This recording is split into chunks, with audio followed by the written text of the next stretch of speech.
Hi guys, and welcome back to my channel. My name is Crystal, and today I'm going to be showing you guys how to make chorizo con papa. Traditionally I do this with just regular potatoes. These are baked potatoes that we had left over for dinner. Usually when we have leftover baked potatoes, I'll put them in the fridge and you have them for lunch, and we warm them up in the microwave, and they actually taste pretty good the next day.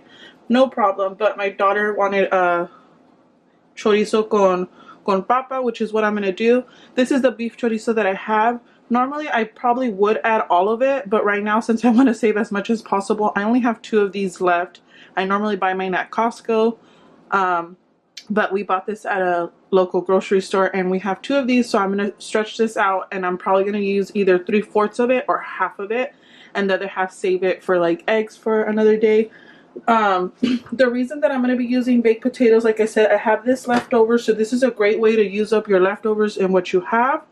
I'm going to be cutting them up, taking off the skin, and cubing them in here. I have a little bit of vegetable oil in here. If you are using just regular potatoes that are not cooked, what I would do is I would peel them, cut them up in cube size, and then cook them in here with a little bit of vegetable oil and water. I feel like the water steams it, but you don't have to do it. Pop a lid on it for 20 minutes or until your potatoes are fully cooked on a medium to low heat, and then you can get started. So like I said, I'm just going to cut these potatoes and take the skin off of them. What I do is I cut them in half, and the skin just comes off so easily. And great way to use the potatoes. Now, if you don't like chorizo or don't have chorizo, but you have some baked potatoes that you want to use up, definitely you can throw in some Spam in here, some ham. I've done this with like leftover holiday ham, and it was so good. But let's just say you don't have any of that, or you just don't eat meat, or for whatever reason, you don't have that on hand. Another great option that my mother-in-law does is she uses tomato, onion, and chile, and she cooks that up in there, and it's so good. So when I peel these potatoes, they're gonna look a little funky because, like I said, these were baked potatoes that we had left over from dinner. So I'm just gonna peel as much as I can off. I'm gonna chop it up and then cook it, and since they're fully cooked, they're not gonna take too long. We already got started. I was going to say before we got started, but we already got started. I wanted to say that if you guys can give this video a thumbs up, I would really appreciate that. Share this video with someone you know that needs some good meal ideas. And also too, if you're not subscribed, feel free to subscribe for more videos like this, teaching you guys how to do simple meals at home. I'm not going to say this is the traditional way of making papa con chorizo, because a lot of moms and grandmas make it different. My mother would make it more like of a mashed potato consistency. I'm making it the way my mother-in-law makes it. And some people add onions and do all that stuff. When we make papa con chorizo, my mom and my mother-in-law, they do it simple, just like you hear it. Papa con chorizo, potato with chorizo, that's it. We're not adding nothing else. We're not adding no seasoning, nothing. That's it. But if you want to, feel free to, hey, that's your business. You do what you got to do. You add what you got to do. And sorry, it's really early in the morning. No, it's not early. What am I talking about? I slept in. It's morning right now, so I'm going to make this for like a brunch kind of thing. These papa con chorizo, you can have them on their own. You can have them in a burrito, which is how my husband and my daughter's gonna eat it, in a burrito. You can have this on top of a tostada. You can have this on a sope. You can have this however you want to eat it. You can eat it. Traditionally, it's in a burrito, but like I said, a sope, a tortilla, like however you want to do it. Tostada, you can do it. You do sopes and tostadas. You add your lettuce, a salsa if you like salad. I mean, a salsa, lettuce if you add lettuce. You can garnish it with some sour cream. Do whatever you want to do. Hey, it's good. Also too, there is a soy chorizo if you don't want to use the beef one.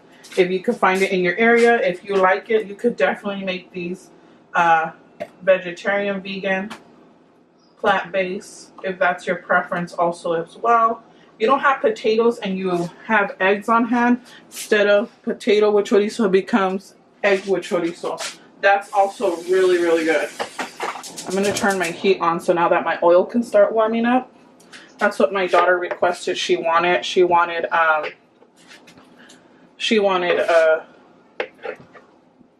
con chorizo, but I was like, you know what? I have these leftover potatoes, and I don't know if we're going to eat them for lunch, so might as well.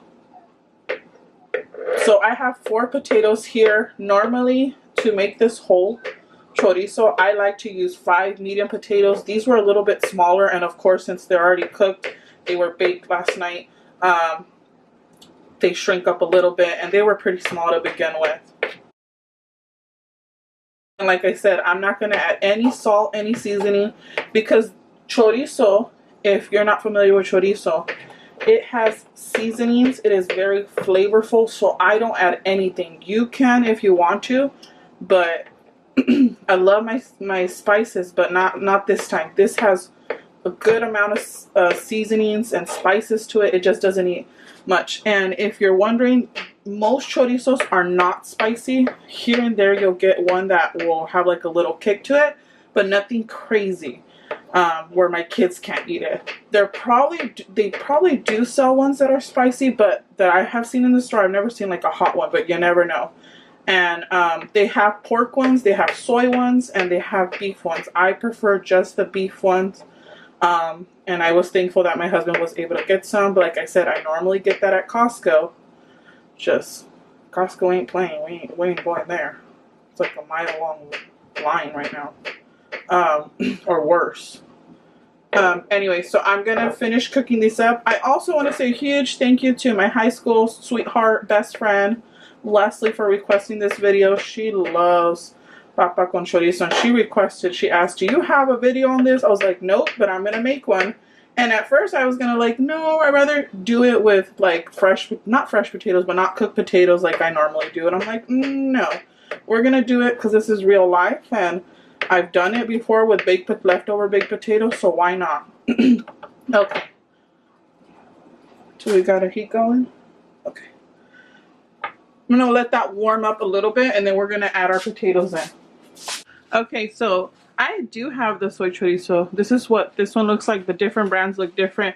I took this out of my freezer and put it in my fridge because I'm actually going to make a meal with that. But I've tried soy chorizo before.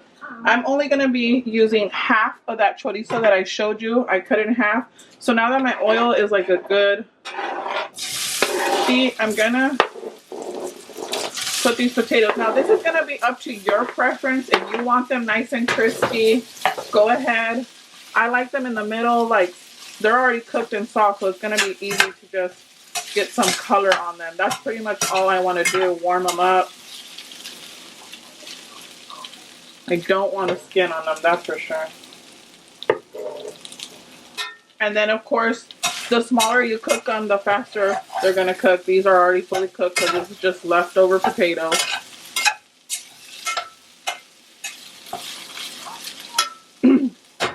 And like, I'm not even going to add pepper to it. Our family loves adding black pepper. We're not doing that because that chorizo has all the spice. Now what you do is you cut a slit like this, and it's, you don't know what chorizo looks like. It's very like sticky and a little bit messy, but it has tons of spices in there. I'm only using half.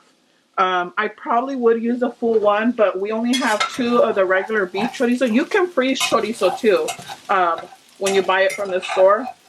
I only have 2, and then that soy one. So I really want to stretch this meal out. I don't want to waste it. But also too, if I feel like it needs the extra chorizo, then I probably will have to just do it anyways, because the chorizo is where all the flavor is going to come from. The potatoes are already fully cooked. I'm just going to let this warm up and cook for about 5 minutes, and then I'm going to add the chorizo. You can cook the chorizo and warm it up because it's just going to melt in there in a separate pan if you want, but I'm not doing that. I'm just going to push it to the side in a bit, and I'm going to cook the chorizo right here.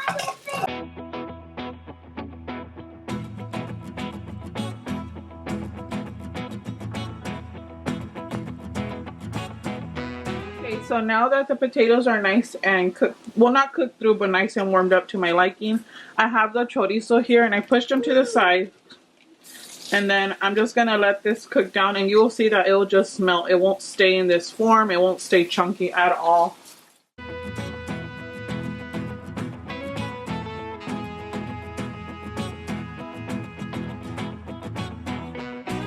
Okay, so it could finish cooking. I'm just, or like let it melt it a little bit faster, the process. I'm going to put the lid on it. Okay, babe. For about like 5 minutes. Okay, so it's almost 5 minutes. 4 technically, and you can see already how it's just not melted but pretty much done. So then here I just start adding it on top and mixing it. Try not to break up the potato, but it's gonna break up. Some of it's gonna get stuck.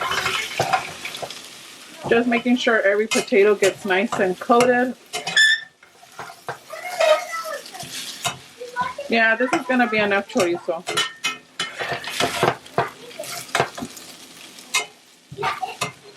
So normally if you have the potato and you want to use up the whole chorizo, I would add just 5 medium-sized potatoes.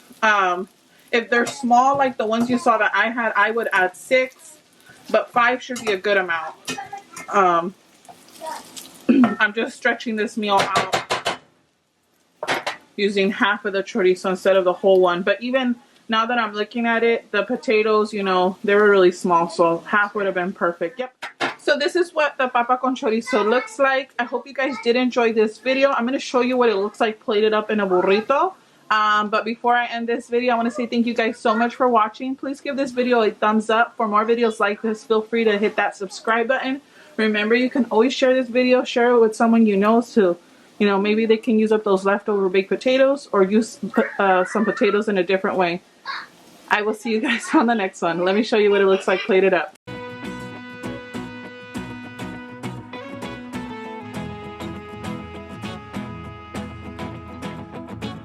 That's my burrito. On the side, I also refried some beans. That's a chile de árbol that we like to add. I usually use lard, but I use vegetable oil today, which is totally doable. I do have some lard, but it's very little bit. So since I only refried a little bit of beans, I decided to put very little bit of vegetable oil and not use up that lard. You got the refried beans. If you guys want a video on how to cook pinto beans, you guys, I will link it down below. I do have a video showing you how to cook pinto beans, and also too, and very easy. It's like a quick 2-minute video or less. You don't even have to soak your beans. I put them in this container. I can easily warm them up if I need to, and then refry them as I need it. It's just they don't last long. That's the one thing about cooked beans. Just a few days. Okay, so I have the refried beans, like I said, the burrito, and then this is salsa molcajete. Yeah, that one's yours, mama. Salsa molcajete that I have. I have shown videos how to make a salsa molcajete, a salsa in your blender. I actually do have a video that I filmed a couple of months ago on how to make this salsa molcajete. If it's already up, I will put it down in the description, so go check out those videos that I mentioned. If not, I will get on it to try to get that one uploaded. So I'm going to add that on top. That chile de árbol does not make the beans spicy at all. It's just there to flavor it. And if you have beans, you can easily make yourself a burrito de frijoles. I'm just going to add a little bit in there because I need some spiciness. Okay. Yeah, so once again, thank you guys so much for watching. I hope you guys enjoy this easy video. Thank you so much, Leslie, for requesting it. This is actually fun to film, and I will see you guys on the next one. If you guys have any requests, let me know down in the comments. Thanks for watching. You look so beautiful.